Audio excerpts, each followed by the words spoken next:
Hi, so it's so great to talk to you. I had a chance to watch Pink Light, and it was a lot in 10 minutes. Is a good a lot or just a Yeah, it lot? was it was it packed more emotion than I thought it was going to be able to in 10 minutes. Oh wow, that's great.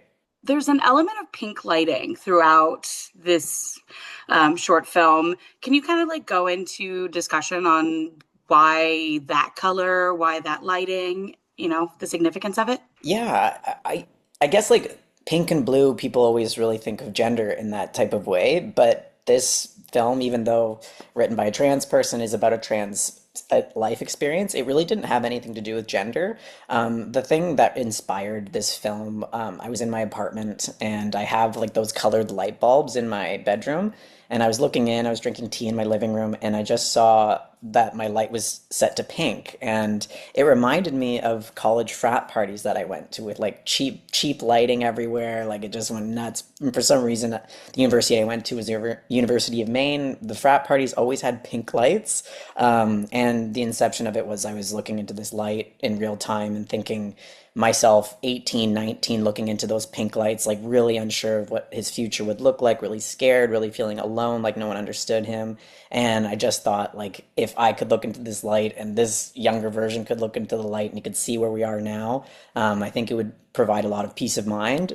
So I really wanted to gift that to my younger self and also gift it to anybody that was at that time in their life watching this in real time.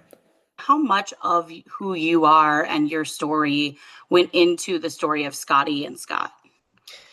I'd say quite a bit. It does reflect a lot of my own struggles, especially Scott, having to figure out where he fits in with hockey and if hockey fits into his life in the same kind of way.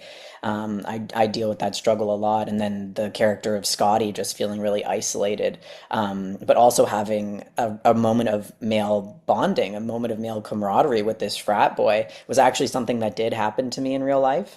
So there are some dramatized elements to it, but yeah, it's pretty well based on lots of lived experiences for me. So that final moment, you talked about Scotty having a bonding moment at the frat party, and the guy comes back with pizza, and then we see Scott eating pizza. Was that, I imagine you probably always wanted to have transition that like related the two at the end, but was it always pizza or was there like other ideas along the way? The real frat boy that inspired this, actually, we did order pizza at the end of the night. And he's like, "Do you want some pepperoni and mushroom pizza?" And I was like, "Yeah, that'd be great." We actually had a scene at the end where you saw that Scott and Laura are eating the pizza on the car. We actually had a dialogue scene there that we did cut. And we actually had in coming out of the frat boy's mouth when he says, "I got us food." We actually had it as Laura's voice coming out of his mouth to make that transition. But we just didn't find, we found that the last scene, it spoon fed. Like it just said what didn't need to be said. So we lost that little transition moment that I did think was pretty clever. But I think it worked out really well. As I'm sure you're aware, it's a very scary time for people who are trans. Um, did that kind of make you nervous creating this story, especially with all the stories in the news about transness and sports? Like, did it make you nervous to put this out into the world, especially right now? Not nervous at all. If anything, it just lit that fire under me. I came out in 2016, and the landscape and the rhetoric around trans athletes and trans people is very different than it is now. I guess like 9 years, whoa, 9 years ago, that's crazy. But yeah, no, I'm not scared. I really know that for me, I'm making this for trans people, and I'm also making this for allies to watch this and think of ways that they can support the trans community. Like I find that storytelling is just the best way to create those pathways for empathy and seeing a life experience that you might not come in contact with. There's only 1% of the population is transgender, if that. So a lot of people don't have trans people in their lives right now. And I think that that's why there's a lot of fear and a lot of unknown. And I find that a lot of what's happening right now, this moral panic and this fear-based mongering of trans individuals, particularly trans athletes, is just a lot of fear. So I think right now we need trans representation more than ever. And like thinking for me, what seeing a transgender character or somebody that I could identify with the television show, a movie, made me feel less alone. Because I didn't have trans people in my life at the time growing up. So that was the only way for me to connect with people was through the media. So yeah, I really just want to make more trans representation for kids that need it the most right now. Absolutely. And one of the great things I think about this story is we only really hear Scotty utter the words trans or transgender, right? So was that a intentional choice to like make it more about the characters themselves than about the transgender element of it? Or did you hope that people would just take it as a story and not really think about necessarily the gender of everything? Yeah, yeah. For me, I just set out to tell a story. I just wrote what I knew. I wrote about my life, wrote about my life in the past, in the present, in the future as much as I could. And I'm just trying to show an experience. I'm not trying to do an after school special of what being trans is like, showing a transition. Like, I find that that stuff is important to show, but I find that nuanced storytelling and trans characters that are three-dimensional, that's not strictly about transitioning, that's not about being rejected by your family or being a partner or being rejected by a partner. It's just somebody living their life that just happens to be trans.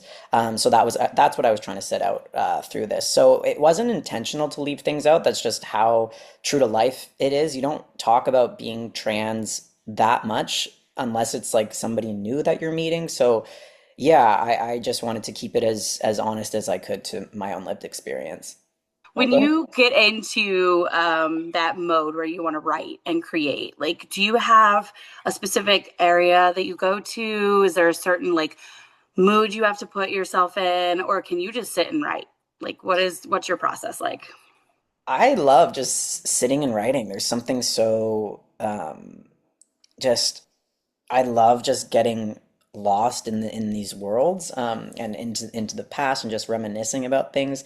I think for me, music is a big way for me to get back into that mindset that I had. So like writing in like the frat parties, I'm listening to like 2010 hip hop and like all the crappy music that I listened to back in the day, and it really brings me back into that space. Or if I have access to some sort of smell, if I have a cologne, if I have a perfume that maybe was around at that time, that can really transport me back. But I think it's just talking to people as well. And I write with my partner and my partner in real life, who also played Laura and also produced it with me, Nicolette Pierce, and we just talk about what happened then, what your feelings are, and sometimes we say the dialogue back to each other, and that can really inform if it's feeling natural in that kind of way. But yeah, I think like music and just reminiscing and journaling about past experiences can really bring me back into that frame of mind. Do you have any advice for people that are going through that process of changing, into who they really are, and want to create and want to express themselves more fully? Do you have any advice for them? I think for me, the biggest thing that helped me was putting aside the feelings that I thought my parents would have or people close to me, like worrying about disappointing people. You only have one life and living it for yourself. Like when you live for other people, it's just not a way to live. So choosing yourself and putting yourself first is the biggest thing. Like you know yourself the best, and what will make you happy will make you show up as a better person in all aspects of your life.